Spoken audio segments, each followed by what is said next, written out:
My name is Sofia Martinez, and I'm going to tell you about the day my business partner stole the company we built together, the 3 years I spent working minimum wage jobs while he became a tech millionaire on my code, and the 5 years after that when I systematically destroyed his empire using nothing but the truth, his own lies, and the one thing he never knew I'd kept. This isn't about dramatic boardroom confrontations or hacking revenge. It's about intellectual property law, meticulous documentation, and watching an arrogant thief discover that stolen success has an expiration date. I met Jake Morrison at MIT. We were both computer science majors, both obsessed with artificial intelligence and machine learning, both convinced we were going to change the world. We started collaborating on projects in our junior year, stayed up until dawn debugging code, argued about algorithms over cold pizza, dreamed about the company we'd build together someday. Jake was charismatic in ways I wasn't. He could walk into any room and make people listen, could pitch ideas with infectious enthusiasm, could network with investors and potential clients effortlessly. I was the opposite, more comfortable with code than people, better at solving technical problems than selling solutions. We were perfect partners. His business skills complemented my technical abilities. He'd tell investors about revolutionary AI capabilities, and I'd build the systems that actually delivered on those promises. We were the classic combination, the technical genius and the business visionary working together towards shared success. Or so I thought. We called it Nexus AI. Started in my apartment after graduation, just the two of us and 3 used computers I'd built from spare parts. The apartment was a studio in Cambridge, barely 500 square feet, with terrible heating and a bathroom that never quite worked right. But it was where we were building the future. I wrote the core algorithms while Jake worked on the business plan. I'd spend 16 hours straight coding, surviving on coffee and the occasional sandwich Jake would bring me when he remembered I needed to eat. He'd spend his days meeting with potential investors, pitching our vision, building the network that would eventually fund us. The technology we developed was genuinely innovative. A machine learning system that could predict consumer behavior with unprecedented accuracy, could analyze market trends in real time, could give companies insights that would normally require entire teams of analysts. The breakthrough was in how the algorithms learned and adapted, how they could process massive datasets and find patterns humans would miss. I'd been working on the foundational concepts since my sophomore year at MIT, had written my thesis on predictive modeling using neural networks, had spent countless hours refining approaches that everyone else said wouldn't work. When they did work, when the accuracy rates came back at levels no one had seen before, I knew we had something special. Jake knew it too. He started pitching before we even had a working prototype, telling investors about the revolutionary AI system we were building, promising capabilities I hadn't yet delivered. It put pressure on me to perform, to turn theoretical concepts into functioning code, to make real the vision Jake was selling. But I did it. Over 9 months of exhausting work, I built the core system. Every algorithm, every learning model, every line of code was mine. Jake would occasionally suggest features or explain what clients wanted, but the actual development was entirely my work. We incorporated Nexus AI in our 2nd year. Jake found a lawyer who did startup work, drew up incorporation documents, filed everything with the state. We were official, 50-50 partners, equal owners of this company we'd created. For 3 years, we worked 18-hour days, lived on ramen and coffee, poured everything we had into Nexus AI. I refined the algorithms, improved the accuracy, made the system faster and more reliable. Jake pitched to investors, closed deals with early clients, built relationships with people who could help us scale. The first year was pure survival. We lived off small consulting contracts Jake landed, barely making enough to cover rent and basic expenses. I took on freelance coding work on the side, money we'd immediately pour back into the company for servers and software licenses. Year 2 was better. We got our first real client, a retail company that wanted to use our system to predict inventory needs. The contract was worth $200,000, more money than either of us had ever seen. We hired our first 2 employees, both engineers, to help me scale the system. By year 3, we had 40 employees, $6 million in revenue, and interest from major venture capital firms. Our client list included Fortune 500 companies.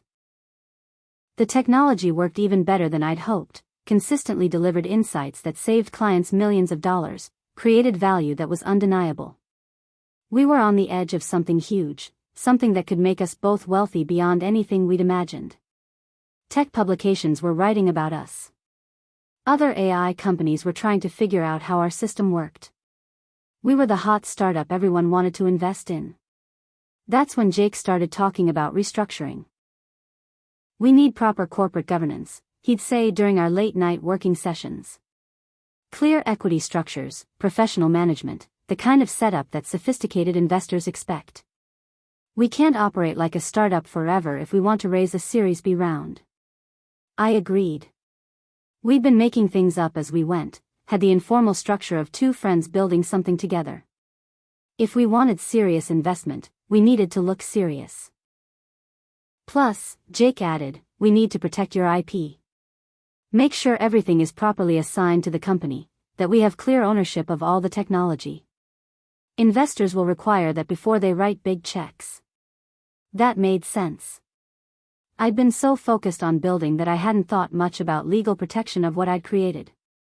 Jake bringing in lawyers to properly document everything seemed responsible. Jake brought in lawyers, expensive ones from a prestigious firm in Boston. They specialized in tech companies, had worked with several successful startups, came highly recommended. They drafted new corporate documents, restructuring agreements, updated partnership terms, IP assignment contracts. Stacks of paper appeared on my desk over the course of several weeks. Jake would explain each set of documents briefly. "This formalizes our board structure, this updates our equity arrangements, this assigns IP to the company, this establishes our compensation frameworks." Then he'd point to signature lines and I'd sign. I should have read everything carefully. Should have hired my own lawyer to review what I was signing. Should have asked more questions about why we needed so many documents and what exactly they said. But I was consumed by technical work, by the pressure to keep improving our system, by the demands of clients who wanted new features and better performance. I was working 80 hours a week on code, barely sleeping, running on caffeine and determination. And I trusted Jake. He was my best friend, my partner, my co-founder. We'd built this together from nothing. We'd survived years of poverty and uncertainty together. We'd made it through the startup valley of death together. Why would he betray me now, just as we were approaching real success? So I signed everything he put in front of me. Because he was handling the business side while I handled the technical side. Because we were partners. Because I trusted him completely. That was my mistake. My catastrophic, life-destroying mistake. The restructuring process took 3 months. During that time, Jake became increasingly distant. He spent more time with the investors, less time in our office. He started having meetings I wasn't invited to, conversations that stopped when I entered rooms. I noticed but didn't think much of it. Jake was the business guy, he dealt with investor relationships, that was his job. I was the technical lead, I dealt with code and systems, that was my job. We each had our lanes. Looking back, I see now that Jake was preparing. Setting up board members who would support him, making deals with investors who would vote his way, positioning all the pieces for what came next. But at the time, I was too focused on technical challenges to notice the maneuvering happening around me. 3 months after the restructuring documents were signed, Jake called an emergency board meeting. We had a board by then, 5 people including Jake and me. The other 3 were investors who'd provided early funding, who Jake had carefully cultivated relationships with over the previous year. The meeting was scheduled for a Wednesday morning. I showed up thinking we'd be discussing our Series B fundraising or maybe a new client opportunity. Instead, I walked into an ambush. At that meeting, Jake made a motion to remove me as CTO and terminate my employment with Nexus AI. He claimed I'd become difficult to work with, that my technical decisions were increasingly questionable, that I'd been pushing back against necessary changes, that the company needed new leadership to reach the next level. I stared at him in shock, unable to process what I was hearing. "Jake, what are you doing? We built this together. You can't just fire me. Actually, I can, Jake said, still not meeting my eyes, addressing the board instead of me. The restructuring changed our equity structure and governance. I now control 60% of the company through a combination of direct ownership and voting agreements.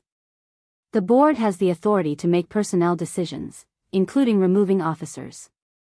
This isn't personal, Sophia. It's business. 60%? We agreed to equal partnership.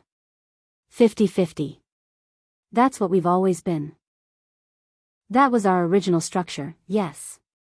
But the restructuring adjusted equity distribution to better reflect contributions and to create a more investor-friendly capital structure. You signed all the documents agreeing to these changes. I signed what you told me was standard paperwork. You said nothing was fundamentally changing, that we were just formalizing what we'd always agreed to. I said we were restructuring to prepare for serious investment. If you didn't read what you signed, if you didn't understand the implications, that's not my problem. That's why the documents recommend all parties get independent legal counsel, which you chose not to do. My mind was reeling. I looked at the other board members, investors I'd pitched to alongside Jake, people who'd seen me present the technology, who knew I'd built everything. You're okay with this? You're going to vote to fire the person who created all the technology your investment is based on? One of the investors, a man named Richard Chen from a mid-sized VC firm, looked uncomfortable but said, Sophia, we have to think about what's best for the company's growth. Jake has presented a compelling case that the current technical leadership isn't aligned with where the business needs to go. This isn't about your past contributions, it's about future direction. Jake isn't technical, I said, my voice rising. He doesn't understand the algorithms, can't code, can't lead the engineering team. How is firing me good for the company's technical future? We'll hire experienced technical leadership, Jake said smoothly. CTOs from established companies who know how to scale engineering organizations. You're brilliant, Sophia, but this company has grown beyond what one person can manage. We need professional management. The board voted 3-2 to terminate my employment. The two investor board members who voted with Jake were people he'd brought in specifically, people who apparently had agreements with him I didn't know about. The other investor, a woman named Lisa Park who'd known both of us from the beginning, voted against the termination, but she was outvoted. I'm sorry, Sophia, Lisa said quietly. This isn't right. Jake ignored her. Security will escort you out. We'll pay you 2 months severance, which is generous given the circumstances. 2 months? I built this company. I created everything you're selling. The algorithms running right now are mine. The algorithms belong to Nexus AI, as specified in the IP assignment agreements you signed during the restructuring. You were compensated for your work through your previous salary and equity. The equity you retain is appropriate for your contributions and the time you were here. I was escorted out of my own company that afternoon. Security, people I'd hired, people whose jobs existed because of systems I'd built, walked me to my desk and watched me pack my personal belongings into a cardboard box. They took my keycard, my laptop containing years of work, my access to all company systems. The laptop contained my current work, code I'd been developing, research notes, everything I'd been working on. They took it all, professionally and efficiently, treating me like any other terminated employee rather than one of the co-founders. I walked out of the building in a daze, carrying my box of personal items, unable to fully process what had just happened. 3 years of my life, 80-hour weeks, code that had generated millions in revenue, all taken away in a 15-minute board meeting. Jake sent a company-wide email that evening. I saw it because one of the engineers, a guy named Dev who I'd hired personally, forwarded it to me. The email explained that I'd decided to pursue other opportunities, that we were parting on good terms, that Nexus AI was excited about its next chapter under new technical leadership. All lies. Carefully crafted lies designed to control the narrative, to make my forced departure seem voluntary and amicable, to prevent questions about why a co-founder had been suddenly fired.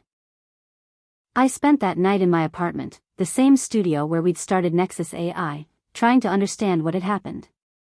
I pulled out my copies of the restructuring documents, started reading them properly for the first time. What I found was devastating. Buried in 40 pages of dense legal language were provisions that had transferred 20% of my equity to Jake, had given him additional board seats through a voting trust, had changed voting rights in ways that gave him control even though he only directly owned 40%. The documents were technical and complex, full of legal terminology I hadn't understood. They referenced other agreements, incorporated terms by reference, created a web of contracts that was almost impossible to parse without legal expertise. But the effect was clear: I'd signed away my own company. I'd transferred control to Jake, had given him the power to fire me, had essentially made myself an employee rather than an equal partner. I hired a lawyer with money I didn't have, borrowed from my mother who didn't really have it either. The lawyer's name was Robert Kim, and he specialized in employment law.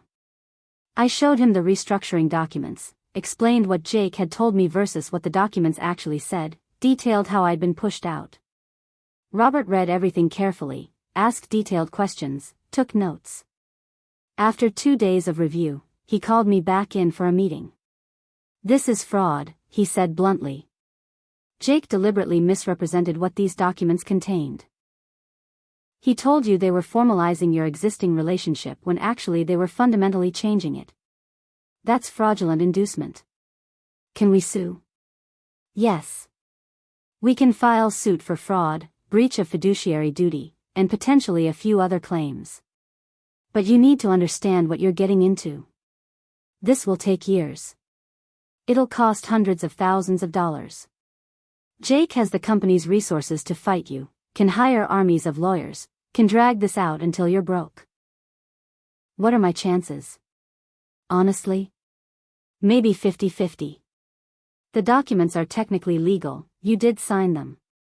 It'll come down to what Jake told you versus what the documents say, and that's he said she said.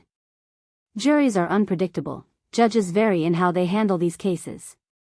You might win big, might win small, might lose completely.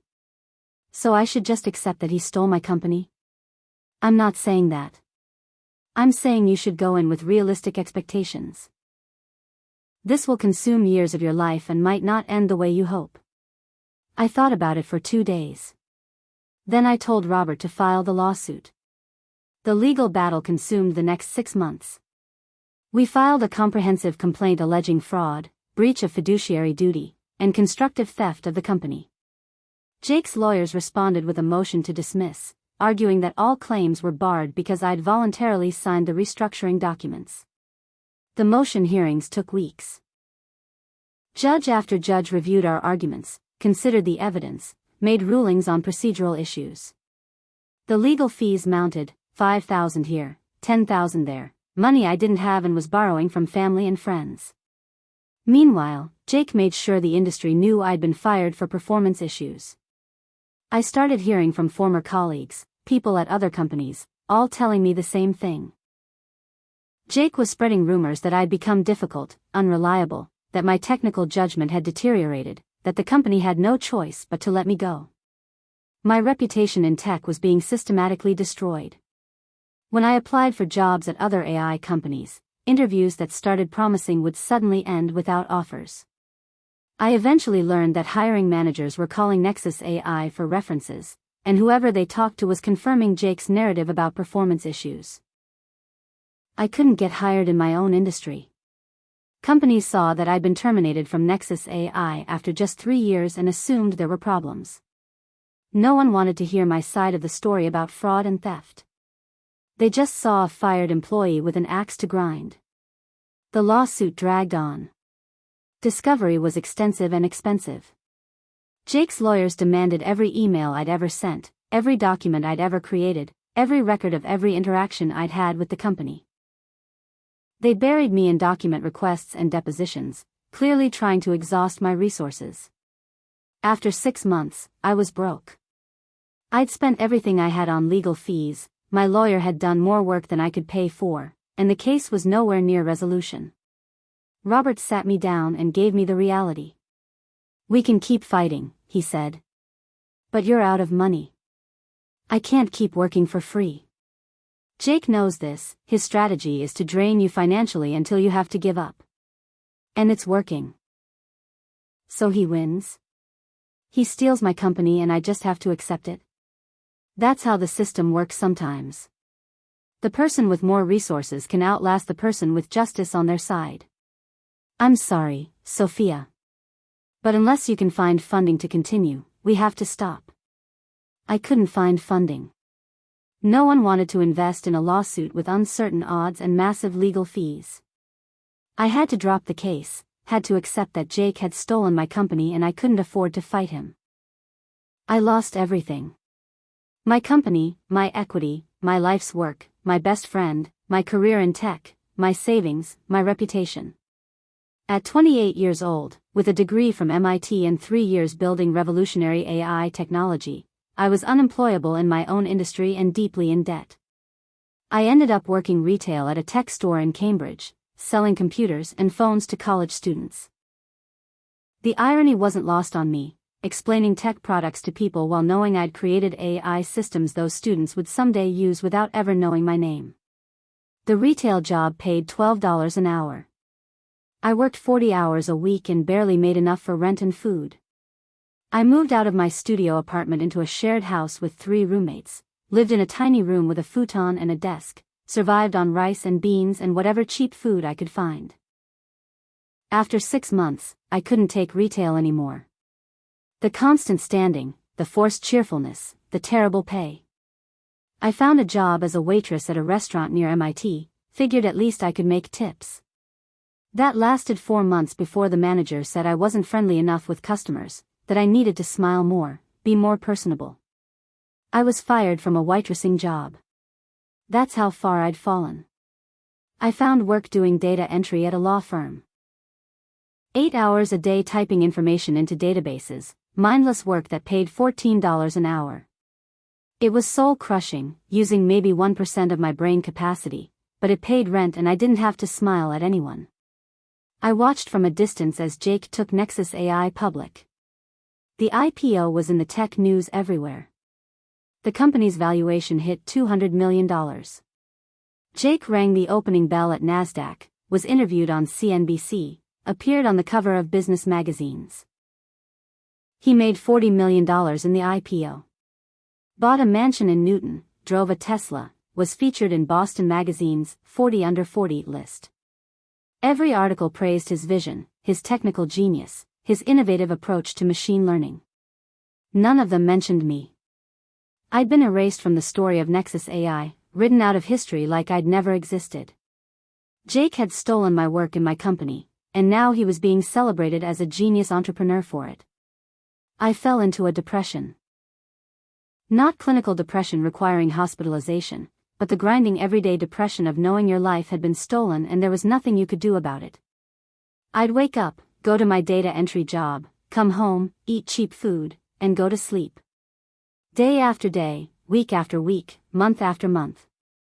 But something shifted around month 9 of working data entry. I was typing information into a database, mindless repetitive work, when I had a sudden realization. Jake thought he'd won completely. He thought I was beaten, was working some low-wage job, had given up. He thought there was no threat from me anymore. He'd stopped being careful, stopped looking over his shoulder, stopped worrying about what I might do. That overconfidence, that certainty that he'd won permanently, that was going to be his weakness.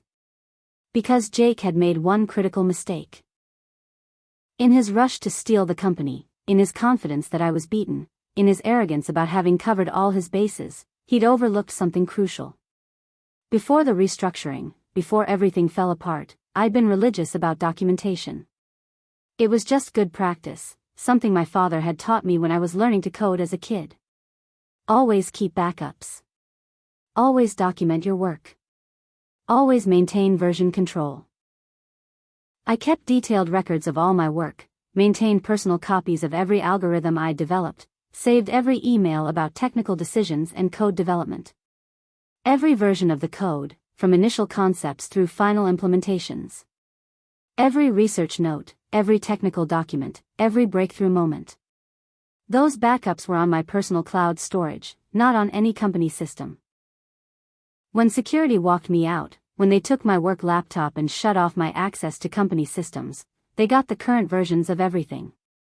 But they didn't get the developmental history, the evolution of the algorithms, the thousands of hours of documented work that proved I'd created the core technology.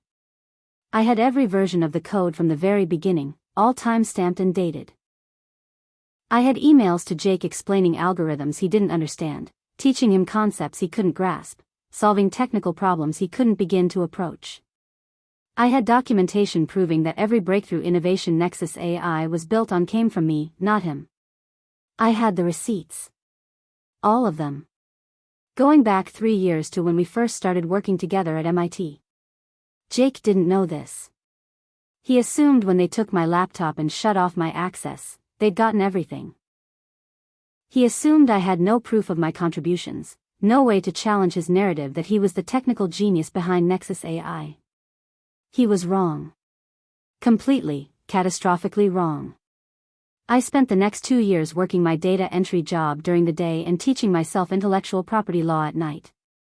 I spent every evening in law libraries, read every case I could find about IP theft, copyright law, trade secrets, employment agreements, breach of fiduciary duty. I took online courses about IP law from MIT and Harvard, free courses that taught the fundamentals. I read academic papers, studied court decisions, learned the precedents and standards that courts use to decide IP cases. I became an expert in the laws that protected people like me from people like Jake. And I learned something important: with the right evidence, you could prove original authorship. You could show that code existed before employment agreements, that it had been developed independently, that current use of that code violated the creator's intellectual property rights.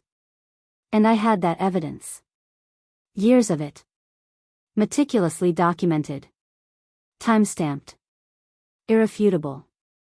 I also started saving money obsessively. Every penny from my data entry job that wasn't absolutely necessary for survival went into a savings account. I stopped eating out completely, stopped buying anything unnecessary, lived as cheaply as possible. After 3 years, I'd saved $18,000. Not much compared to what I'd lost. But enough, possibly, to hire a lawyer for the beginning of a new case. I also started studying Nexus AI's public filings.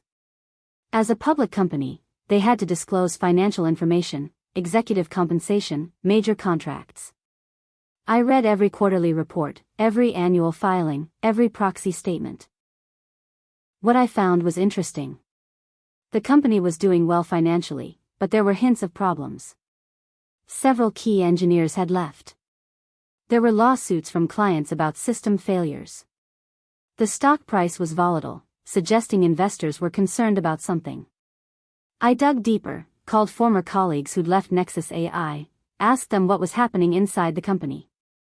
What I learned was that the technical team was struggling. Without me there to guide development, without understanding of how the core algorithms actually worked, they were having trouble maintaining and improving the system. Jake had hired a new CTO, an experienced executive from a larger company. But the new CTO was a manager, not a technologist.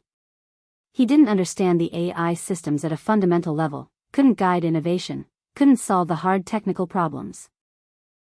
The company was coasting on what I'd built, but they couldn't effectively improve it. Competitors were starting to catch up. Nexus AI's technical advantage was slowly eroding. This was important information. It meant the company was more vulnerable than it appeared. It meant Jake's position as CEO might not be as secure as it seemed. It meant timing might matter for when I struck back. After 3 years of preparation, of studying law and saving money and gathering information, I was finally ready to approach a new lawyer. Not Robert Kim, who'd done his best but had been working on an employment law theory that hadn't succeeded. This time I needed an intellectual property specialist, someone who'd fought IP theft cases and won, someone who'd take on tech companies and beat them. I found Amanda Park through research on successful IP litigation. She'd made her name taking on large companies in patent and copyright cases, had won several major settlements, had a reputation for being brilliant, aggressive, and willing to take on seemingly unwinnable cases. Her website said she sometimes worked on contingency for cases she believed in strongly. That meant if I could convince her my case had merit, I might not need money up front. I called her office, explained briefly who I was and what had happened, asked for a consultation. Her assistant said Amanda didn't usually take new cases, that she was extremely selective about what she worked on.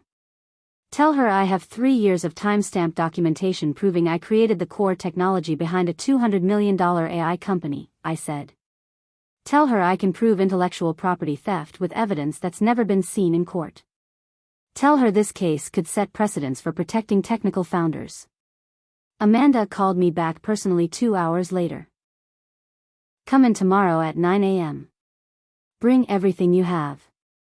I spent that night organizing 3 years of documentation. The code development history, showing every version from initial concepts through final implementation. The emails where I'd explained technical concepts to Jake. The research notes proving the algorithms came from my graduate work. The timeline showing that all core innovations happened before the fraudulent restructuring. I filled 3 large binders with printed documentation and brought a laptop with the full digital archive. I walked into Amanda's office the next morning prepared to make the pitch of my life. Amanda was younger than I'd expected, maybe 40, with sharp eyes and an intensity that made the room feel smaller. She listened to my entire story without interrupting, took notes, asked occasional clarifying questions. Then she spent 2 weeks reviewing every document I'd provided. She had her paralegals check timestamps, verify authenticity, trace the development history. She brought in a technical expert to review the code and confirm that the versions I had were genuine and showed authentic development progression. After 2 weeks, she called me back in for a meeting. This is one of the strongest IP cases I've ever seen, she said. You have proof of original authorship, can demonstrate the complete timeline of development, can show the technology was created before any transfer of IP rights occurred. Jake Morrison stole your work and built a $200 million company on it. Can we win? I think so. More than that, I think we can win big. But I need you to understand what you're starting. This will take years. It'll be public, we'll get significant media attention, we'll make your life complicated. Jake has resources to fight hard. He'll attack your credibility, dig into your life, try to make this ugly. He's already destroyed my career and my reputation. He spent 3 years being celebrated for work I did. I can handle ugly. There's something else. I'll take this case on contingency, but only if you're absolutely committed. I'll be investing hundreds of hours and significant resources. If you want to settle early for a small payout, if you get cold feet when it gets difficult, I need to know now. I'm not settling for anything less than full restoration of my IP rights and compensation for what was stolen. Jake stole my life's work. I want it back, and I want him to face consequences for the theft. Amanda smiled, the first real smile I'd seen from her. Good. Then we have a case. Let's destroy him. We spent the next 3 months preparing the lawsuit. Amanda and her team reviewed every document, interviewed my former colleagues, built a comprehensive timeline of the theft. They consulted with technical experts who could testify about the algorithms and their development. They analyzed Nexus AI's public statements and compared them to reality. The case Amanda built was devastating. It showed that I'd created every core algorithm, that the development had occurred over years before the company even existed, that Jake couldn't possibly have been the creator because he lacked the technical background. It showed that the restructuring had been fraudulent, that Jake had deliberately misrepresented what I was signing. It showed that Nexus AI was currently using my code I'd never validly transferred to them, code that was legally mine. The claims were comprehensive. Fraud in the inducement regarding the restructuring documents, breach of fiduciary duty by Jake as my co-founder and partner, misappropriation of trade secrets, copyright infringement, violation of intellectual property rights, and unjust enrichment. The damages we sought were substantial. Return of my equity stake, compensation for the value of stolen intellectual property calculated based on the company's current valuation, lost income for the years I'd been forced out, and punitive damages for Jake's fraudulent conduct. The total amount exceeded $100 million. That's a big number, I said when Amanda showed me the draft complaint. Can we actually get that? Maybe more. The company is valued at $200 million. Your stolen equity alone is worth $100 million if we prove you should have 50%. Add compensation for use of your IP without license, add punitive damages for fraud, and we could be looking at $150 million or more. And if we lose? Then you get nothing and probably end up owing Jake's legal fees if the court finds the suit was frivolous. But this case isn't frivolous. It's one of the strongest IP claims I've ever seen. We're going to win. We filed the lawsuit in federal court on the 3rd anniversary of the day I was fired. The timing was deliberate, symbolic, a statement that 3 years of patience and preparation had built an unbeatable case. The lawsuit was filed on a Friday afternoon. By Monday morning, it was all over tech news. TechCrunch, VentureBeat, The Information, all the major tech publications ran stories. Ousted co-founder claims tech CEO stole her code, ran the headlines. AI company faces devastating IP lawsuit, said another. Female founder alleges systematic theft and fraud, read a third. Suddenly, the story everyone had believed about Jake being the genius behind Nexus AI was being questioned. The tech community loves a good founder drama, and this one had everything: theft, betrayal, a brilliant woman erased from her own company's history, millions of dollars at stake. Jake's initial response was exactly what Amanda predicted. He released a statement calling the lawsuit frivolous, claiming I was a disgruntled former employee trying to cash in on the company's success after my termination for performance issues, insisting that all intellectual property had been properly assigned to Nexus AI through legal agreements I'd signed. This is a baseless attempt to extort money from a successful company, Jake's statement read. MS. Martinez was a valued early employee, but her claims about creating our core technology are false. Nexus AI was built by a team of talented engineers working under my direction. Ms. Martinez's revisionist history won't stand up in court. But then Amanda released some of the documentation publicly. Not everything, just enough to show we had a real case. Time-stamped code from my graduate work at MIT, from before Nexus AI even existed, showing the development of core algorithms that the company currently used. Emails where I'd explained complex technical concepts to Jake, proving he didn't understand the technology at the level someone who'd created it would. Developmental history showing the evolution of the algorithms over years, all created and saved by me. The tech community's response was immediate and intense. Engineers and developers who understood code started analyzing what we'd released. They could see the progression, could see how the algorithms had evolved, could see that the development history showed genuine innovation work, not something someone could fake. Tech Twitter erupted. People started asking questions. If Sophia Martinez had created the core algorithms, why had she been written out of the company's history? Why had Jake claimed sole credit for technical innovations? What really happened during that restructuring? Why had a co-founder been suddenly fired just before the company went public? Former Nexus AI employees started speaking up anonymously. Posts on Blind, an anonymous platform for tech workers, detailed how everyone at the company knew I'd been the technical genius, that Jake had been better at business than coding, that my firing had shocked the engineering team because everyone knew I'd built everything. Several engineers who'd left Nexus AI after I was fired started going public with their stories. Dev Patel, the engineer who'd forwarded me Jake's company email about my departure, wrote a detailed post explaining that the engineering team had been told I was leaving voluntarily but that nobody believed it, that the technical work had declined significantly after I left, that the current CTO couldn't answer basic questions about how the core algorithms worked. Journalists started investigating. They found former MIT classmates who confirmed I'd been the technical leader in our partnership, that Jake had focused on business development and fundraising, that everyone who knew us had understood I was the coder and he was the businessman. They reviewed Nexus AI's patents and found my name on several early patents as an inventor, patents that had been filed before the restructuring. They found technical papers I'd published during graduate school that described concepts that later appeared in Nexus AI's core technology. The narrative started to shift. Maybe Jake Morrison wasn't the brilliant technical innovator everyone thought. Maybe he'd built his success on someone else's stolen work.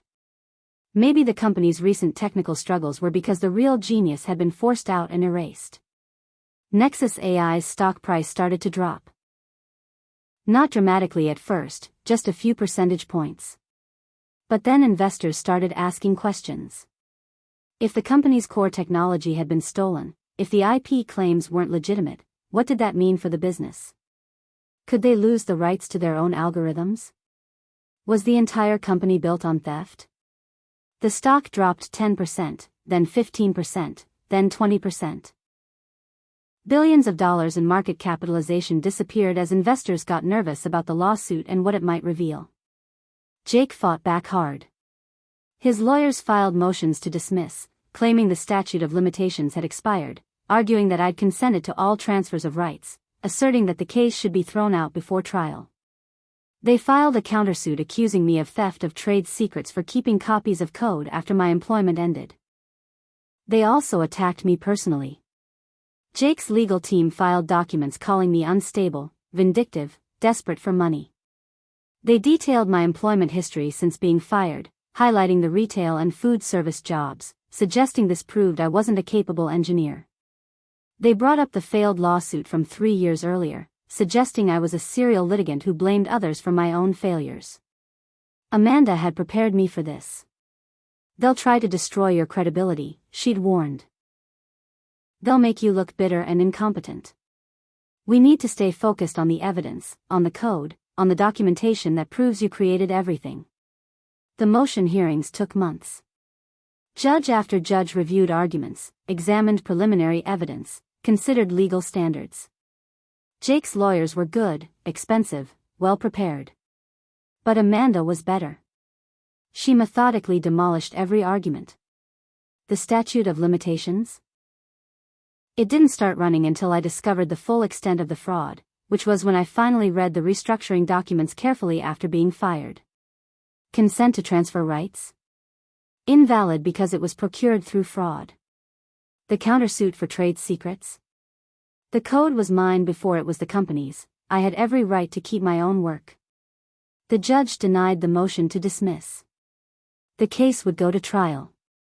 That was our first victory, but Amanda warned me it was just the beginning.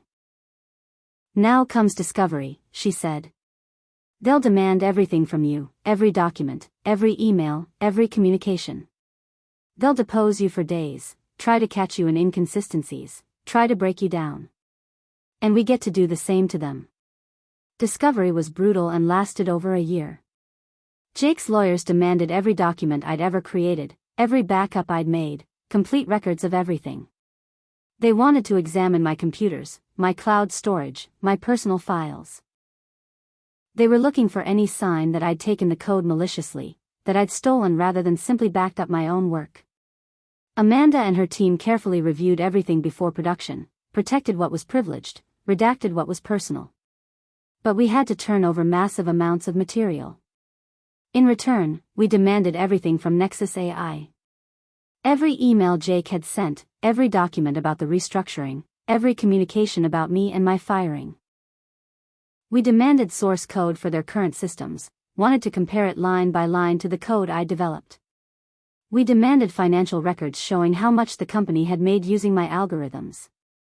The company fought us on everything, claimed trade secrets, asserted privilege, tried to limit what they had to produce. But the judge was losing patience with their obstruction. After several months of fighting, he ordered comprehensive production. What we received was devastating to Jake's case. Emails where he'd explicitly told investors that I'd created the core technology. Internal documents where he described me as the technical genius behind the company.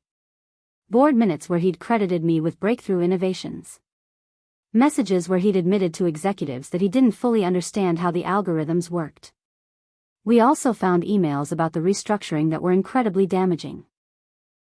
Messages between Jake and the lawyers discussing how to structure the documents to transfer my equity without me noticing. Communications about timing the restructuring to happen when I was overwhelmed with technical work and unlikely to read carefully. Discussions about how to frame the changes as standard and routine when they were actually fundamental. It was all there. Documented proof that Jake had deliberately defrauded me, had planned the theft carefully, had known exactly what he was doing. We also found evidence of something worse. After I was fired, Jake had sold some of the code to other companies, licensed it out, made millions in licensing fees. Code that was legally mine, that had never been validly transferred to him, was generating income he was keeping. That opened up additional claims. Not just theft and fraud, but ongoing infringement. Every day Jake used my code was another day of violation, another instance of damages. The depositions were grueling. Jake's lawyers deposed me for 6 days, asking the same questions dozens of different ways, trying to catch me in inconsistencies, trying to break down my story. They asked about every line of code, every technical decision, every email I'd sent. They tried to make it seem like I was exaggerating my contributions, that the work had been more collaborative than I claimed. But I knew the code intimately. I could explain every algorithm, every design decision, every optimization. I could walk through the development history from memory. I could answer every technical question because I'd actually done the work. Jake's deposition was very different. Amanda spent 3 days questioning him about the technology, about his technical contributions, about his understanding of the algorithms. And he couldn't answer. He could give high-level overviews, could repeat explanations he'd heard me give, but when pressed on details, he had nothing. Can you explain how the neural network training process works in your system? Amanda asked. It's a complex machine learning process, Jake said. The system trains on data and improves its predictions over time. Yes, but how specifically does it work? What's the architecture? How are the weights adjusted? What's the learning rate and how is it optimized? Jake looked at his lawyer, who couldn't help him. I'd need to check with our technical team about the specific implementation details. You don't know? I'm the CEO. I focus on business strategy. The technical details are handled by engineers. But you've claimed in multiple interviews that you designed this system, that you're the technical innovator behind Nexus AI.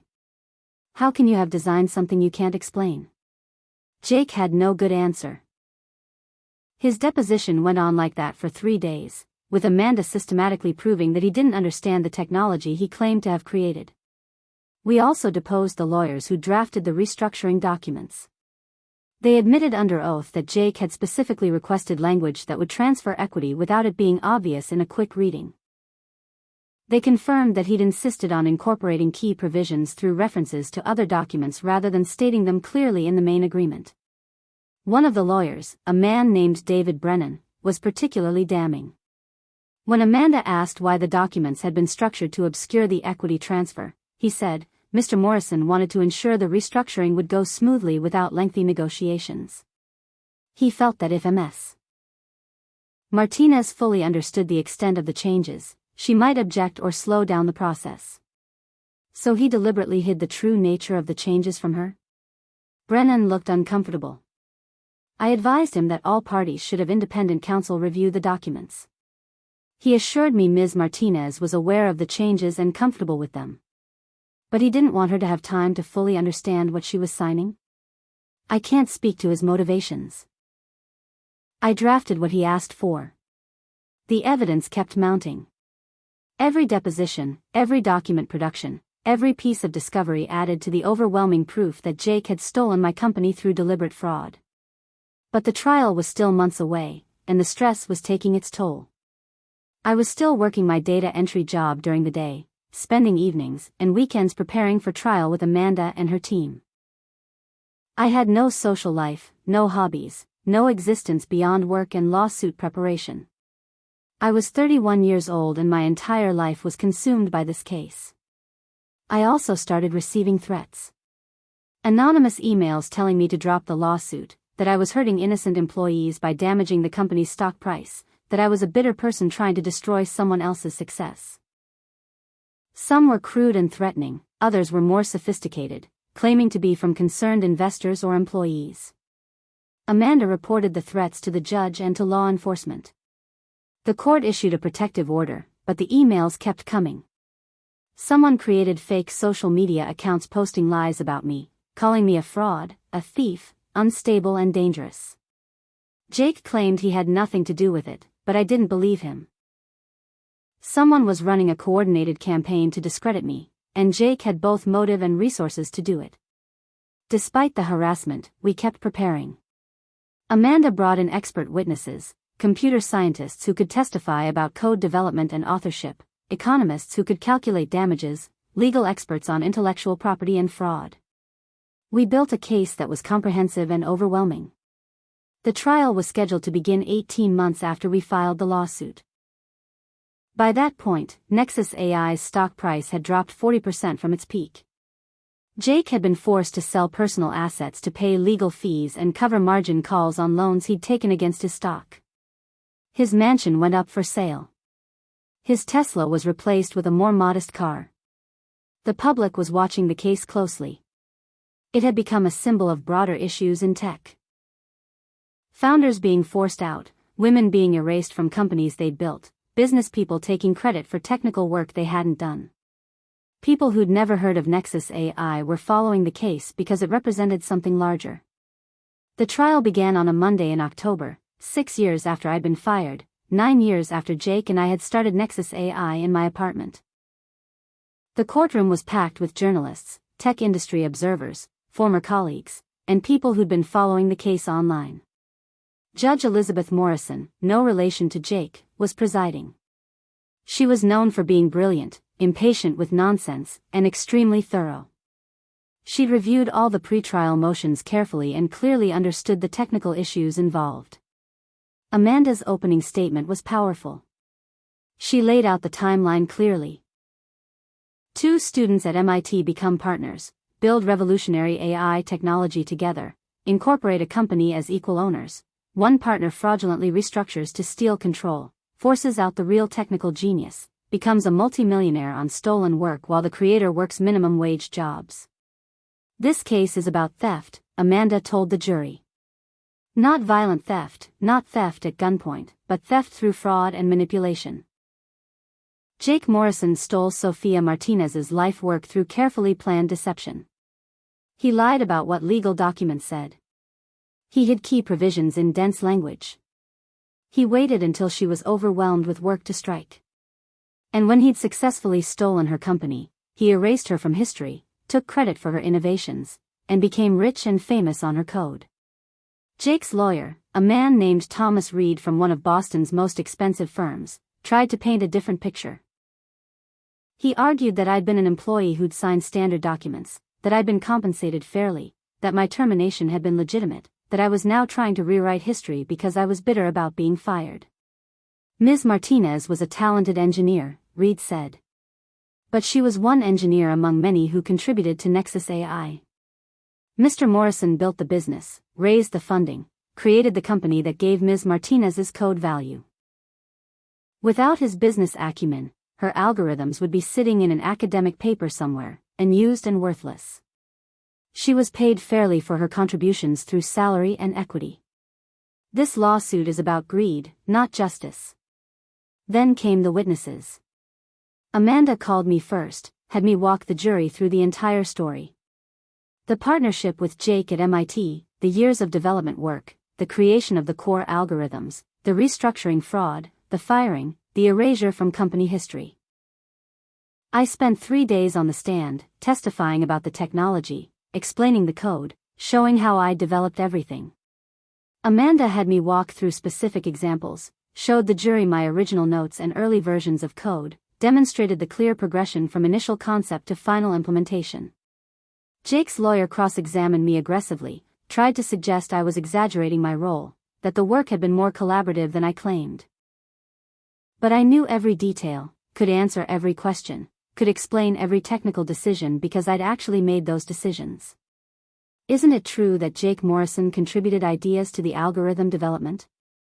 Reed asked. He contributed business requirements, I said. He'd tell me what clients needed, what features would be valuable. But the actual design and implementation of the algorithms was entirely my work. But good requirements are essential to good code, aren't they? Yes. And Jake was good at understanding what the market needed. But that doesn't mean he created the technology. I created the algorithms that met those requirements. Amanda called Dev Patel, the engineer who'd worked with me at Nexus AI. He testified that everyone on the technical team knew I'd been the genius behind the system, that Jake had been the business guy who didn't really understand the code. Did Jake ever contribute to algorithm development? Amanda asked. Not that I saw, Dev said. He'd sit in on technical meetings sometimes, but he mostly just listened. Sophia was the one explaining approaches, making technical decisions, solving problems. We all knew she was the real CTO even though they both had co-founder titles. What happened to the technical work after Sophia was fired? It struggled. The new CTO they brought in was a manager, not a technologist. We couldn't get clear technical direction. People started leaving because we couldn't solve hard problems anymore. The company has been coasting on what Sophia built, but they haven't been able to meaningfully improve the core technology. Amanda called the computer science experts, professors from MIT and Stanford who reviewed the code and confirmed that the development history showed genuine innovation work by a single primary developer, that the progression was consistent with my testimony, that Jake couldn't possibly have been a significant technical contributor based on his apparent understanding level. She called the lawyers who drafted the restructuring documents, got them to admit on the stand that Jake had specifically requested structures that would obscure the equity transfer, that he'd been advised to ensure I had independent counsel review the documents but had said it wasn't necessary. She called former MIT classmates who testified about our partnership, confirmed that I'd been the technical leader and Jake had focused on business development, established that this dynamic had been true from the very beginning. Most damningly, she showed the jury emails where Jake had explicitly acknowledged to investors and board members that I'd created the core technology. In his own words, written before our relationship fell apart, Jake had credited me with the innovations he was now claiming as his own. The evidence was overwhelming. By the time Amanda rested the plaintiff's case, Jake's lawyer looked worried. Jake's defense tried to argue that employment agreements and restructuring documents had validly transferred all IP rights, that the company now legally owned everything, that my termination had been legitimate. But they couldn't overcome the evidence of fraud in the inducement, couldn't explain away Jake's own emails crediting me with the technology, couldn't demonstrate that Jake actually understood the systems he claimed to have created. When Jake testified, Amanda destroyed him systematically. She had him explain algorithms he claimed to have designed, watched him fumble through inadequate explanations. She showed him his own emails crediting me with innovations, asked him why he'd lied about his contributions in later interviews. You told TechCrunch magazine that you personally designed the neural network architecture, Amanda said, holding up a printed article. Is that true? I directed the technical work, Jake said. I set the vision and strategy. That's not what you said. You said you designed it. Did you design the neural network architecture, yes or no? Sophia implemented my vision. So you didn't design it, she did. But you told the magazine you designed it. That's a lie, correct? It's more complicated than that. It's actually very simple. Either you designed it or you didn't. Which is it? Jake had no good answer. The pattern continued through 2 days of cross-examination. Every claim Jake had made about his technical contributions was systematically proven false. Every interview where he'd taken credit for my work was exposed as fraud. Every statement about his role in creating the technology was shown to be a lie. The jury watched it all. 12 people, regular people who didn't work in tech but who could recognize when someone was lying, when someone couldn't back up their claims, when someone had stolen credit for someone else's work. The trial lasted 6 weeks. Every day, the courtroom was packed. Every night, tech news sites ran updates on the day's testimony. The case became a cultural moment, a reckoning for an industry that often celebrated business people while erasing technical contributors. The jury deliberated for 4 days. Those were the longest 4 days of my life. Everything I'd worked for over the past 6 years, all the evidence we'd gathered, all the preparation, it all came down to what 12 strangers decided in that deliberation room. On the 4th day, the jury returned with a verdict. They'd found in my favor on every single count. Jake had committed fraud in inducing me to sign the restructuring documents. He'd breached his fiduciary duty as my partner. He'd misappropriated my trade secrets and intellectual property. He'd violated copyright law by using my code without valid license. He'd been unjustly enriched by stealing my work and building a company on it. The damages were staggering. The jury awarded me my full 50% equity stake in Nexus AI, which was currently worth $100 million. They awarded $20 million in compensatory damages for lost income during the years I was forced out. They awarded $50 million in punitive damages for Jake's fraud and misconduct. Total award, $170 million, plus 50% ownership of the company. The courtroom erupted. People were crying, cheering, trying to talk to me. Security had to control the crowd. Journalists rushed to file stories. My phone, which I had turned off for the trial, started buzzing with hundreds of messages the moment I turned it back on. I felt numb. I'd won. Completely, overwhelmingly, undeniably won. The jury had believed me, had seen through Jake's lies, had delivered justice that exceeded even what we'd asked for. Amanda hugged me. We did it. We proved everything. You got your company back. But I didn't feel victorious. I felt exhausted. 6 years of fighting, 6 years of working minimum wage while preparing for this moment, 6 years of my life consumed by this single purpose. And now it was over, and I didn't know what to do with myself. Jake's face was ashen. He'd lost everything. His reputation was destroyed, his wealth cut in half overnight, his control of the company gone. He'd have to sell assets to pay the damages, would lose the mansion for sure now, would be forced to work with me as an equal partner or sell out entirely. The verdict sent shockwaves through the tech industry. Here was proof that stolen code, stolen ideas, stolen partnerships could be held accountable even years later. That documentation mattered. That original creators had rights that couldn't be signed away through fraudulent contracts. That women erased from their own companies' histories could fight back and win. Jake appealed, of course. His lawyers filed extensive briefs claiming the verdict was excessive, that the judge had made errors, that the jury had been prejudiced by media coverage.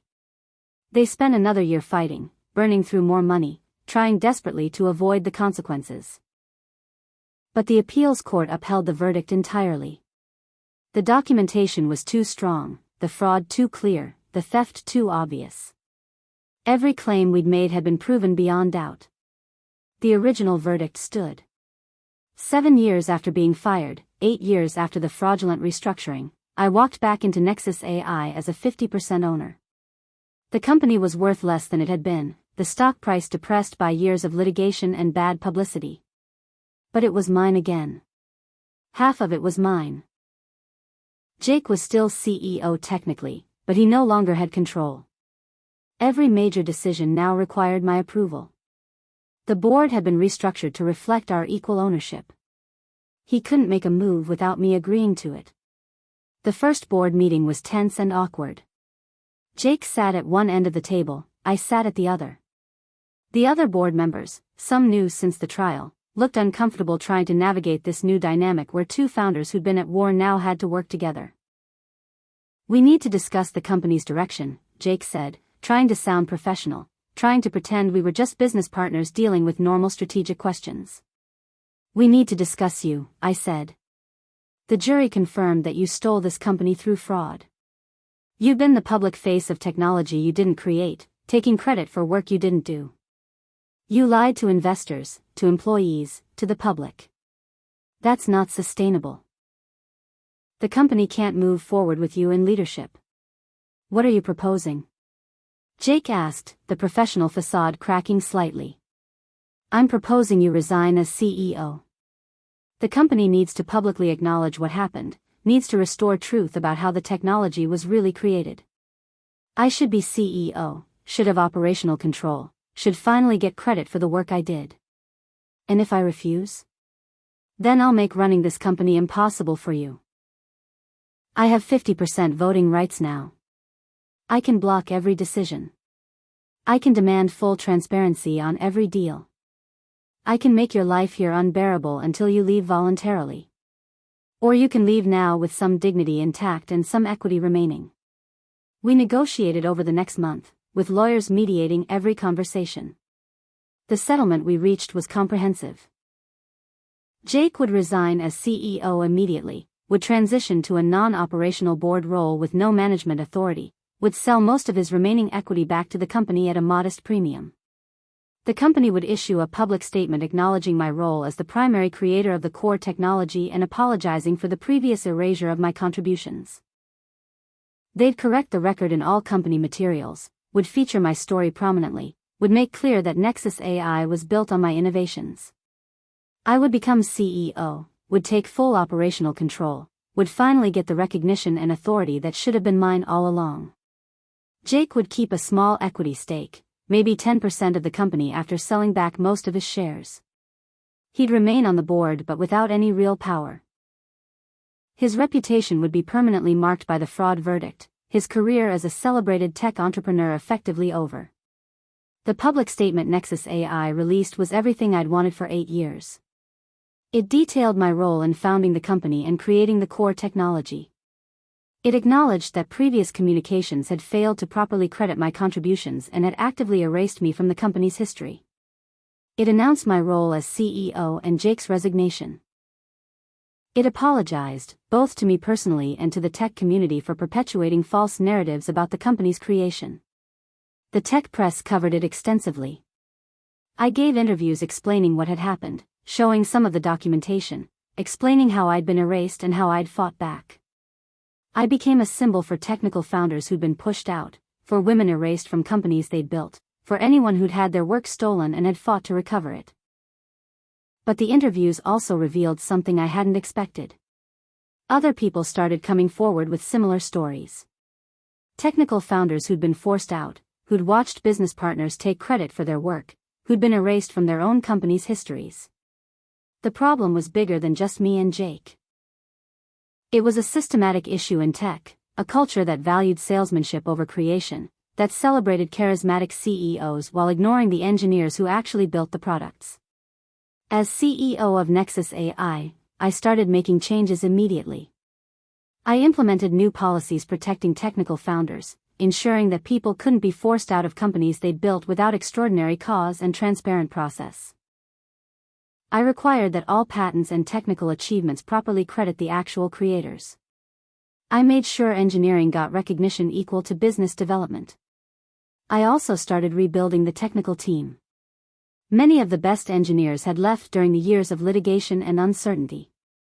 I hired them back, offered equity and real technical leadership, promised a culture where engineering was valued and recognized. The company started to thrive again under my leadership.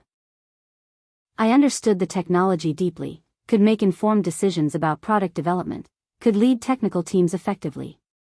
Within 2 years, we'd released significant improvements to the core algorithms, had expanded into new markets, had grown revenue substantially.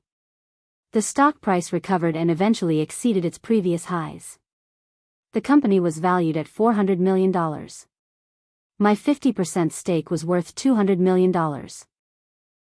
Plus the damages I'd been awarded, I was genuinely wealthy now, had more money than I could spend in several lifetimes. But wealth didn't heal what Jake had done.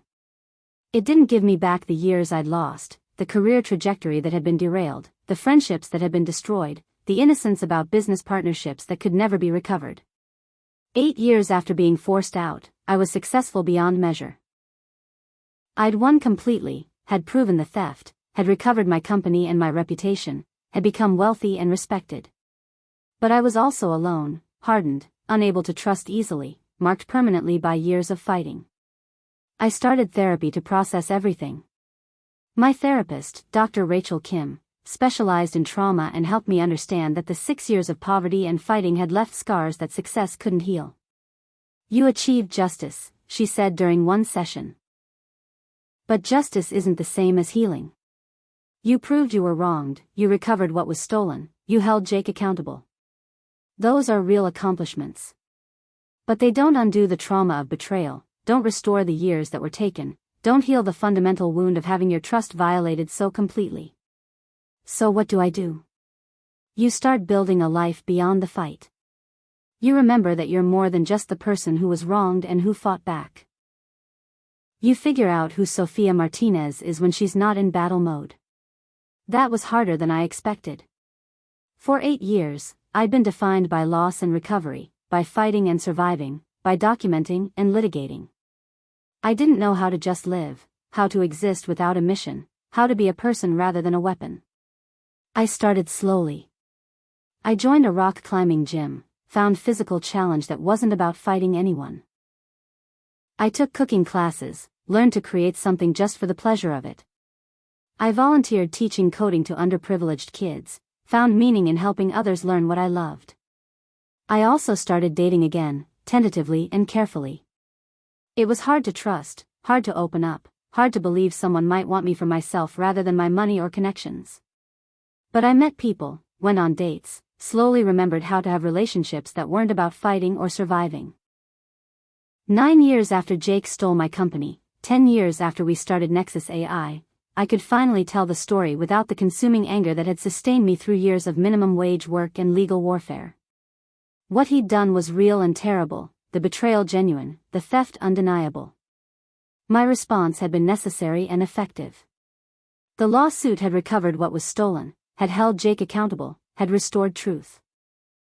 Justice had been achieved through legitimate legal means and overwhelming evidence. But the cost had been 8 years of my life consumed by poverty and fighting. 8 years where I'd been defined entirely by loss and the mission to restore what was taken. 8 years that had changed me fundamentally, had made me harder and more suspicious, had taught me that trust was dangerous and people could betray you in ways you'd never imagine. Was it worth it? That question still haunted me. The justice was real and important. The accountability mattered. The precedent we'd set would protect other technical founders. But the personal cost had been staggering. Jake tried to contact me once, about a year after he'd resigned as CEO. He sent a letter through his lawyer, asking if we could meet, saying he wanted to apologize directly, that he'd been in therapy himself and was trying to make amends for what he'd done. I read the letter and felt nothing. No anger, no curiosity, no desire for closure. Just emptiness where all those feelings used to be. I didn't respond. Whatever Jake needed from me, whatever healing or absolution he was seeking, I didn't have it to give. The trial had been my response, the verdict my statement. I had nothing else to say to him. 10 years after we started Nexus AI, I stepped down as CEO. I'd grown the company successfully, had proven I could lead, had restored my reputation and built enormous wealth. But I was burned out, exhausted by years of fighting and proving and rebuilding. I appointed a new CEO, a woman with strong technical background and proven leadership skills. I stayed on the board but stepped away from daily operations. I needed to figure out who I was beyond the company, beyond the fight, beyond the revenge. I started funding other technical founders who'd been forced out of their companies. I provided legal resources, financial support, and expertise in fighting back against partner betrayal and IP theft. I helped dozens of people over the next few years, using my experience and resources to protect others from experiencing what I'd gone through. That work felt more meaningful than running Nexus AI had. Helping people fight back, ensuring they didn't face the same years of poverty and struggle I had, preventing theft before it completely destroyed lives. Some cases we won, some we settled, some we lost. But we fought for everyone who'd been stolen from, and that mattered. I also started speaking publicly about technical founder rights, about the importance of documentation, about how to protect yourself in business partnerships. I testified before legislative committees about laws protecting IP rights. I consulted with legal organizations developing better contract standards for tech startups. I turned my painful experience into something that could protect future generations of founders. The betrayal and theft that had nearly destroyed me became the foundation for helping others avoid the same fate. 12 years after Jake betrayed me, 15 years after we started Nexus AI in my tiny apartment, I could finally say I'd moved beyond it all. The company was successful, my wealth secure, my reputation restored. More importantly, I'd found purpose beyond recovery and revenge, had built something meaningful from the wreckage.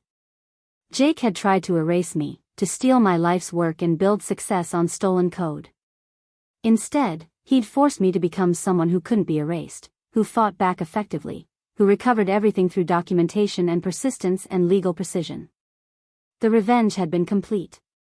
The justice had been achieved. The accountability had been forced through years of methodical preparation and overwhelming evidence. And now, finally, life could be about something more than just fighting and restoration. It could be about building, about protecting others, about using my experience to make the tech industry slightly better and more just. Jake had stolen 8 years of my life. But in trying to destroy me, he'd actually created someone stronger, someone who couldn't be broken, someone who knew how to survive anything and come back fighting. That wasn't the outcome he'd intended. But it was the outcome he'd earned. And it was enough. After all these years, after all the fighting and suffering and eventual triumph, it was finally enough. My name is Sofia Martinez, and I'm going to tell you about the day my business partner stole the company we built together, the 3 years I spent working minimum wage jobs while he became a tech millionaire on my code, and the 5 years after that when I systematically destroyed his empire using nothing but the truth, his own lies, and the one thing he never knew I'd kept. This isn't about dramatic boardroom confrontations or hacking revenge. It's about intellectual property law, meticulous documentation, and watching an arrogant thief discover that stolen success has an expiration date. I met Jake Morrison at MIT. We were both computer science majors, both obsessed with artificial intelligence and machine learning, both convinced we were going to change the world. We started collaborating on projects in our junior year, stayed up until dawn debugging code, argued about algorithms over cold pizza, dreamed about the company we'd build together someday. We called it Nexus AI. Started in my apartment after graduation, just the two of us and 3 used computers. I wrote the core algorithms, Jake handled the business development and fundraising. We were equal partners, 50-50 split, best friends building something revolutionary together. The technology we developed was genuinely innovative. A machine learning system that could predict consumer behavior with unprecedented accuracy, could analyze market trends in real time, could give companies insights that would normally require entire teams of analysts. We knew it was valuable. We just didn't know how valuable. For 3 years, we worked 18-hour days, lived on ramen and coffee, poured everything we had into Nexus AI. I refined the algorithms, improved the accuracy, made the system faster and more reliable. Jake pitched to investors, closed deals with early clients, built relationships with people who could help us scale. By year 3, we had 40 employees, $6 million in revenue, and interest from major venture capital firms. We were on the edge of something huge, something that could make us both wealthy beyond anything we'd imagined. That's when Jake started talking about restructuring. We need proper corporate governance, he'd say. Clear equity structures, professional management, the kind of setup that sophisticated investors expect. We can't operate like a startup forever. I agreed. I'd always been more interested in the technology than the business side. I trusted Jake to handle corporate structure while I focused on improving our algorithms. Jake brought in lawyers, expensive ones from a prestigious firm. They drafted new corporate documents, restructuring agreements, updated partnership terms. Stacks of paper that Jake assured me were standard, were just formalizing what we'd always agreed to, were necessary for the next round of funding. I signed everything he put in front of me. Because he was my best friend, my partner, my co-founder. Because we'd built this together and I trusted him completely. That was my mistake. My catastrophic, life-destroying mistake. 3 months after the restructuring, Jake called an emergency board meeting. We had a board by then, 5 people including Jake and me. The other 3 were investors who'd provided early funding, who Jake had carefully cultivated relationships with over the previous year. At that meeting, Jake made a motion to remove me as CTO and terminate my employment with Nexus AI. He claimed I'd become difficult to work with, that my technical decisions were questionable, that the company needed new leadership to reach the next level. I stared at him in shock. Jake, what are you doing? We built this together. You can't just fire me. Actually, I can, Jake said, not meeting my eyes. The restructuring changed the equity structure. I now control 60% of the company. The board votes with me. This isn't personal, Sophia. It's business. 60%? We agreed to equal partnership. 50-50. That was before the restructuring. You signed the new agreements. You agreed to the new equity distribution. I signed what you told me was standard paperwork. You said nothing was changing. I said we were formalizing our structure. If you didn't read what you signed, that's not my problem. The board voted 3-2 to terminate my employment. The 2 investor board members who voted with Jake were people he'd brought in, people he'd made deals with, people who apparently knew this was coming. They'd prepared for this, had coordinated it, had set me up. I was escorted out of my own company that afternoon. Security walked me to my desk, watched me pack my personal belongings, took my keycard and laptop. The laptop contained years of my work, my code, my research. They took it all. Jake sent a company-wide email that evening explaining that I decided to pursue other opportunities, that we were parting on good terms, that Nexus AI was excited about its next chapter. All lies, carefully crafted to control the narrative. I hired a lawyer with money I didn't have, demanded to see the restructuring documents I'd signed. When I finally got copies, I understood what Jake had done. Buried in 40 pages of dense legal language were provisions that had transferred 20% of my equity to Jake, had given him additional board seats, had changed voting rights in ways that gave him total control. The documents were technically legal. I'd signed them. But Jake had deliberately misrepresented what they contained, had lied about what I was agreeing to, had fraudulently induced me to sign away my own company. My lawyer said we could sue for fraud. But litigation would take years, would cost hundreds of thousands of dollars I didn't have, and would be he said she said about what Jake had told me versus what the documents actually said. You might win eventually, my lawyer said. But Jake has the company's resources to fight you. He can drag this out until you're broke. That's probably his plan. He was right. I spent 6 months trying to fight, burned through my savings on legal fees, watched Jake hire an army of lawyers to bury me in motions and discovery demands. I couldn't afford to keep fighting. I lost everything. My company, my equity, my life's work, my best friend, my career in tech. Jake had made sure the industry knew I'd been fired for performance issues, had spread rumors about me being difficult and unreliable, had poisoned my reputation so thoroughly that no other tech company would hire me. At 28 years old, with a degree from MIT and 3 years building revolutionary AI technology, I was unemployable in my own industry. I ended up working retail. Then as a waitress. Then doing data entry at a law firm. I watched from a distance as Jake took Nexus AI public, as the company's valuation hit $200 million, as he became the face of AI innovation, giving interviews about the algorithms I'd written, accepting awards for technology I'd created. He made $40 million in the IPO. Bought a mansion, drove expensive cars, was featured in business magazines as a brilliant young entrepreneur. Every article praised his vision, his technical genius, his innovative approach to machine learning. None of them mentioned me. I'd been erased from the story of Nexus AI, written out of history like I'd never existed. But Jake had made one critical mistake. In his rush to steal the company, in his confidence that I was beaten, he'd overlooked something crucial. Before the restructuring, before everything fell apart, I'd been religious about documentation. I kept detailed records of all my work, maintained personal copies of every algorithm I'd developed, saved every email about technical decisions and code development.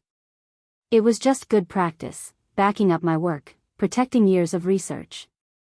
Those backups were on my personal cloud storage, not on any company system. When security walked me out, when they took my work laptop, they got the current versions of everything. But they didn't get the developmental history, the evolution of the algorithms, the thousands of hours of documented work that proved I'd created the core technology. I had every version of the code, timestamped and dated.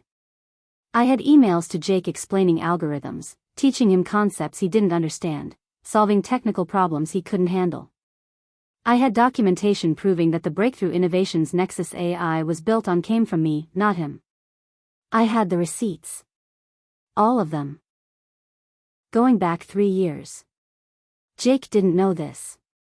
He assumed when they took my laptop and shut off my access, they'd gotten everything.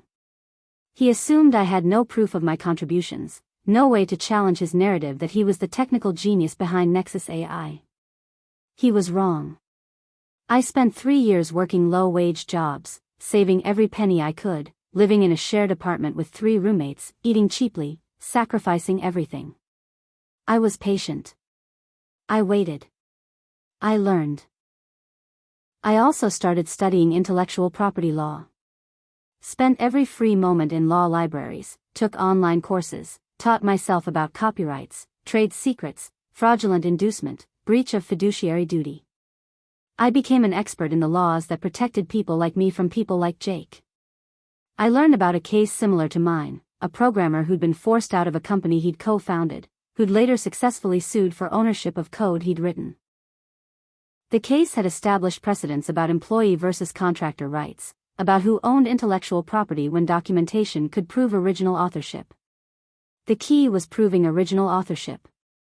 Proving that the code had existed before any employment agreements, that it had been developed independently, that the company's current use of that code violated the creator's intellectual property rights. I had that proof. Years of timestamped documentation showing the development of algorithms that Nexus AI was currently using. After 3 years of preparation, I approached a new lawyer. Not the one who told me I couldn't afford to fight, but an intellectual property specialist named Amanda Park who took cases on contingency when she believed in them. I showed her everything. The documentation of my work, the timeline of algorithm development, the emails proving I'd created the core technology, the restructuring documents Jake had used to steal the company, the proof that Nexus AI was currently using code I'd written before any transfer of IP rights had occurred. Amanda studied the materials for 2 weeks. Then she called me in for a meeting. "This is one of the strongest IP cases I've ever seen," she said. "You can prove original authorship, can demonstrate the timeline of development, can show the technology was created before the restructuring that supposedly transferred rights to the company. Jake Morrison stole your work and built a $200 million company on it. Can we win?"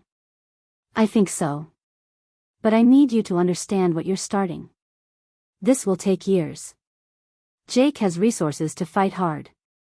The case will be public, will get media attention, will make your life difficult. Are you prepared for that?" "I've spent 3 years preparing. I'm ready." We filed the lawsuit in federal court.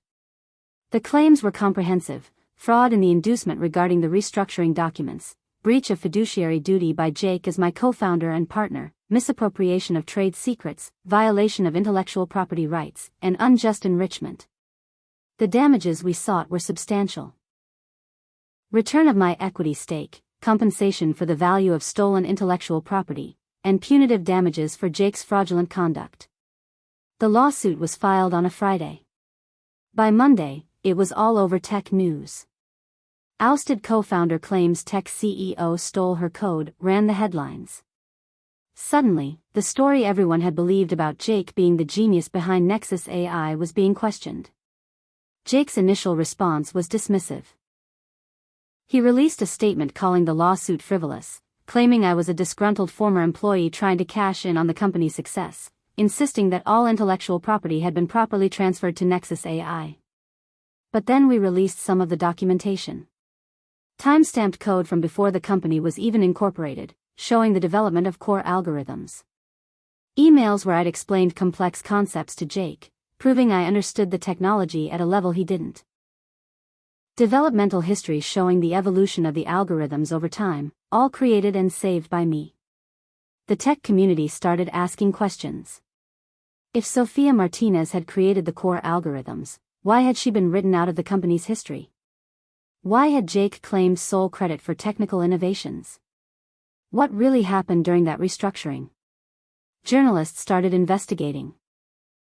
They found other people who'd worked at early Nexus AI, engineers who confirmed I'd been the technical genius, that Jake had been better at business than coding, that everyone knew I'd created the core technology.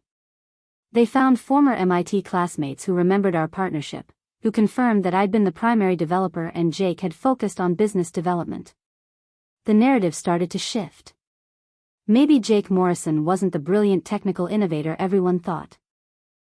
Maybe he'd built his success on someone else's stolen work. Nexus AI's stock price started to drop. Investors were nervous. If the company's core technology had been stolen, if the IP claims weren't legitimate, what did that mean for the business? Jake fought back hard. His lawyers filed motions to dismiss, claimed the statute of limitations had expired, argued that I'd consented to all transfers of rights. They attacked my credibility, dug into my life since being fired, tried to paint me as unstable and vindictive. But Amanda was brilliant. She methodically presented the documentation, the timeline, the proof of original authorship. She showed that the restructuring documents Jake had used were fraudulent, that he deliberately misrepresented what I was signing, that the transfer of IP rights was therefore invalid. The case went to trial 18 months after we filed. The trial lasted 6 weeks. Every day, the courtroom was packed with journalists, tech industry observers, and people fascinated by the story of the stolen startup. I testified for 3 days. I explained the algorithms, walked through the code development, showed the jury my documentation proving I'd created everything. I explained how Jake had lied about the restructuring, how he'd stolen the company, how he'd erased me from history. Jake testified too. He was polished, confident, insistent that everything had been legitimate. But under cross-examination, Amanda destroyed him. She showed emails where he'd admitted to investors that I'd created the core technology. She showed internal documents where he'd claimed credit for my work. She showed board minutes where he'd deliberately misled other board members about my role and contributions. Most damningly, she showed that Jake couldn't actually explain how the algorithms worked. He could give high-level overviews, could repeat explanations I'd written, but when pressed on technical details, he floundered. It became clear he'd never really understood the technology he'd claimed to invent. The jury deliberated for 4 days. They came back with a verdict in my favor on all counts. Jake had committed fraud in inducing me to sign the restructuring documents. He'd breached his fiduciary duty as my partner. He'd misappropriated my trade secrets and intellectual property. He'd been unjustly enriched by stealing my work. The damages were staggering. The jury awarded me my full 50% equity stake in Nexus AI, plus compensatory damages of $20 million for the years of stolen income, plus $50 million in punitive damages for Jake's fraud and misconduct. Total award, $70 million, plus 50% ownership of a company currently valued at $200 million. Jake's net worth was effectively cut in half overnight. He'd have to sell assets to pay the compensatory and punitive damages. He'd lose control of the company he'd stolen, would be forced to work with me as an equal partner or buy me out at fair market value. The verdict sent shockwaves through the tech industry. Here was proof that stolen code, stolen ideas, stolen partnerships could be held accountable even years later. That documentation mattered. That original creators had rights that couldn't be signed away through fraudulent contracts. Jake appealed, of course. Claimed the verdict was excessive, that the judge had made errors, that the jury had been prejudiced by media coverage. But the appeals court upheld the verdict entirely. The documentation was too strong, the fraud too clear, the theft too obvious. 3 years after filing the lawsuit, 6 years after being forced out of my own company, I walked back into Nexus AI as a 50% owner. Jake was still CEO, but he no longer had control. Every major decision now required my approval. I should have felt triumphant. I'd won completely, had proven the theft, had recovered my equity and gotten substantial damages. But mostly I felt tired. 6 years had passed. 6 years where I'd been working minimum wage, living in poverty, being patient, building my case. 6 years where Jake had lived in luxury, had been celebrated as a genius, had enjoyed success built on my stolen work. I'd won, but I'd lost 6 years in the process. And those years, those experiences, had changed me in ways I couldn't undo. The first board meeting after the verdict was tense. Jake sat at one end of the table, I sat at the other. The other board members looked uncomfortable, unsure how to navigate this new dynamic where the two founders who'd gone to war now had to work together. "We need to discuss the company's direction," Jake said, trying to sound professional, trying to pretend we were just business partners dealing with normal strategic questions. "We need to discuss you," I said. "You stole this company through fraud." The jury confirmed that. "You've been the public face of technology you didn't create, taking credit for work you didn't do. That's not sustainable. What do you want?" Jake asked, dropping the professional pretense. "I want you to resign as CEO. I want the company to publicly acknowledge my role in creating the core technology. I want the truth told about how Nexus AI was really built. And if I refuse? Then I'll make your life hell. I have 50% voting rights now. I can block every decision you try to make. I can demand full transparency on every business deal. I can make running this company impossible for you." Jake stared at me for a long moment. Then he said, "Fine. What do you propose?" We negotiated over the next month. Jake would step down as CEO, would transition to a board role without operational control. The company would issue a public statement acknowledging my role as the primary creator of the core technology and apologizing for the previous erasure of my contributions. I would become CEO, would take operational control, would finally get credit for the work I'd done.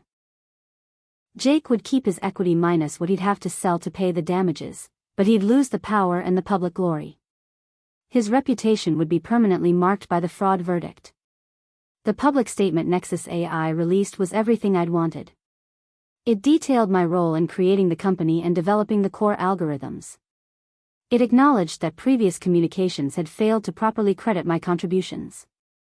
It announced leadership changes and my new role as CEO. The tech press covered it extensively. I gave interviews explaining what had happened, showing the documentation, explaining how I'd been erased and how I'd fought back. I became a symbol for people who'd been cheated by partners, for technical founders who'd been pushed out, for anyone who'd had their work stolen. But I also became someone I hadn't been before. Harder, more suspicious, unable to trust easily. The betrayal and the years of fighting had changed me fundamentally. As CEO of Nexus AI, I rebuilt the company culture. I implemented policies protecting technical founders, ensuring people couldn't be forced out of companies they'd built. I required transparent equity structures and mandatory legal representation for all founders before any restructuring. I made sure what happened to me couldn't happen to anyone else at Nexus AI. The company thrived under my leadership. I improved the core algorithms, developed new applications, expanded into new markets. The stock price recovered from the initial drop after the lawsuit and eventually exceeded previous highs. I was good at running the company.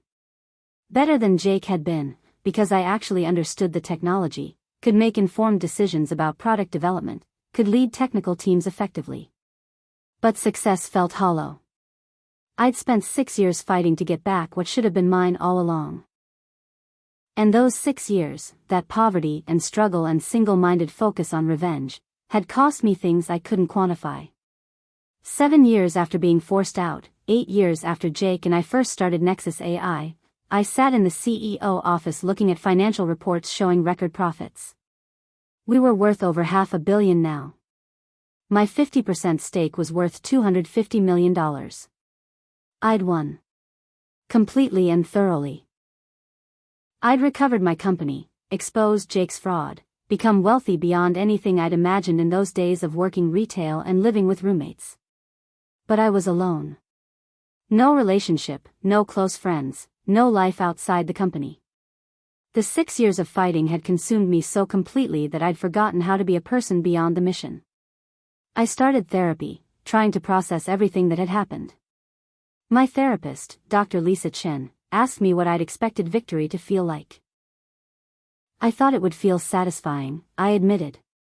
I thought destroying Jake, taking back what he stole, proving I'd created everything, that would make me feel whole again. And it doesn't. It feels like justice. It feels necessary. But it doesn't heal what he did. It doesn't give me back those 6 years. It doesn't make me trust people again. Maybe the revenge was never about feeling better. Maybe it was about ensuring accountability, preventing him from getting away with fraud, restoring truth. Those are legitimate goals even if they don't provide emotional healing. She was right. The lawsuit had accomplished real goals beyond just personal satisfaction. It had held Jake accountable, had established legal precedents protecting technical founders, had shown that stolen work could be recovered even years later. But it hadn't healed the betrayal. It hadn't restored the friendship. It hadn't undone the damage those 6 years had done to me. Jake and I barely spoke after the settlement. He attended board meetings as required but said little, clearly uncomfortable with his diminished role. He eventually sold most of his remaining equity and left the company entirely, moved to a different city, started a different career. I heard through mutual acquaintances that he'd become a consultant, helping startups with business development. He'd never regained the reputation he'd lost through the fraud verdict, would always be known as the guy who stole his co-founder's code. That should have satisfied me. But mostly I just felt empty when I heard about his struggles. 10 years after we started Nexus AI, I stepped down as CEO. I'd grown the company successfully, had proven I could lead, had restored my reputation and built enormous wealth. But I was burned out, exhausted by years of fighting and proving and rebuilding. I appointed a new CEO, someone with fresh energy and vision. I stayed on the board but stepped away from daily operations. I needed to figure out who I was beyond the fight, beyond the company, beyond the revenge. I started funding other technical founders who'd been forced out of their companies. I provided legal resources, financial support, and expertise in fighting back. I helped dozens of people over the next few years, using my experience to protect others from experiencing what I'd gone through. That work felt more meaningful than running Nexus AI had. Helping people fight back, ensuring they didn't face the same years of poverty and struggle I had, preventing fraud before it completely destroyed lives. 12 years after Jake stole my company, I could finally tell the story without anger. What he'd done was real and terrible. The betrayal, the fraud, the erasure of my contributions, all of it was genuine harm that deserved real consequences. My response had been necessary and effective. The lawsuit had recovered what was stolen, had held Jake accountable, had restored truth. Justice had been achieved. But the cost had been 6 years of my life consumed by poverty and fighting. 6 years where I'd been defined entirely by loss and the mission to restore what was taken. 6 years that had changed me permanently. Was it worth it? The question still didn't have a simple answer. The justice was real and important. But the price was also real and permanent. Maybe that was the truth about revenge disguised as justice. That it accomplishes necessary things while costing more than you expect. That winning completely doesn't heal the wounds. That restoration of stolen assets doesn't restore stolen time. I'd made my choices and lived with them. Jake had made his choices and lived with those consequences. We'd both been marked by what happened, both transformed by betrayal and response. 15 years after we started Nexus AI in my apartment, I could finally say I'd moved beyond it all. The company was successful, my wealth was secure, my reputation restored. More importantly, I'd found purpose in protecting others, in using my experience to prevent future frauds, in building something meaningful from the wreckage. Jake had tried to erase me from a company I'd created. Instead, he'd forced me to become someone who couldn't be erased, who fought back effectively, who recovered everything through documentation and persistence and legal precision. The revenge had been complete. The justice had been achieved. The accountability had been forced. And now, finally, life could be about something more than just fighting and restoration. It could be about actually building something new. And that, in the end, was better than any revenge could ever be.